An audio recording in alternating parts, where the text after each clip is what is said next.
உங்களுக்கு தெரியுமா, இந்த உலகத்திலேயே ஒபிசிட்டி ரொம்ப ரொம்ப கம்மியா இருக்கிற நாடு எதுன்னு? கரெக்ட் தாங்க. உங்க மைண்ட் வாய்ஸை நான் கேட்ச் பண்ணிட்டேன். எல்லா விஷயங்கள்லயுமே உலக நாடுகளுக்கு ஒரு ரோல் மாடலா இருக்கிற ஜப்பான் தான். நீண்ட ஆயுளுக்கும் ஆரோக்கியத்துக்கும் பெயர் போனவர்கள் ஜப்பானியர்கள். இதுக்கான ரகசியம் அவங்க உணவு முறைகள்ல இருக்காம்.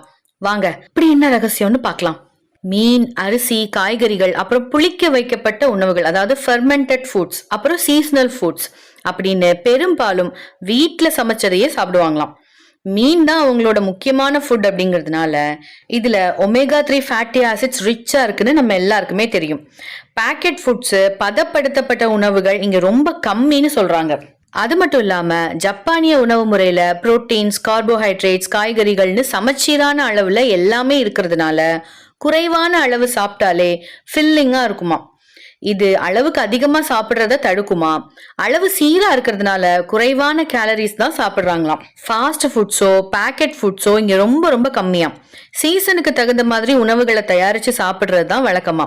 ப்ரிசர்வேட்டிவ்ஸ் சேர்ந்த உணவுகளை அறவே தவிர்க்கிறதுனால ஆரோக்கியத்துக்கு இது உதவுதுன்னு சொல்றாங்க.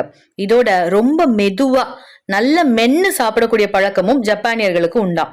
இந்த பழக்கம் ஓவர் ஈட்டிங்கை தடுத்து டைஜஷனுக்கும் ரொம்ப ஹெல்ப் பண்ணுமா. அதே மாதிரி மினிமம் ஒரு ஒர்க் அவுட் அப்படிங்கிறது அவங்க வாழ்க்கை முறையிலேயே இருக்காம். எங்க போறதா இருந்தாலும் நடந்தே போறது, சைக்கிள்ல போறது, பொது போக்குவரத்து எடுக்கிறது, இது மாதிரியான ஆக்டிவிட்டிஸ் இயல்பாவே அங்க இருக்குமா. என்னப்பா நடக்கிறதெல்லாம் ஒரு விஷயமா சொல்லிட்டு இருக்கீங்களே அப்படின்னு கேட்டா, எல்லா வகையான வசதிகள் இருந்தும் நடைபயிற்சிக்கு முக்கியத்துவம் கொடுப்பாங்களாம்.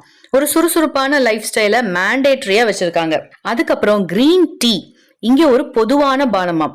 இதுல உள்ள ஆன்டி ஆக்சிடென்ட்ஸ் இது கொலஸ்ட்ரால் அளவை கட்டுப்படுத்துதுன்னு சொல்றாங்க. இது உடல் எடையை கட்டுப்படுத்த உதவுதுன்னு சொல்றாங்க.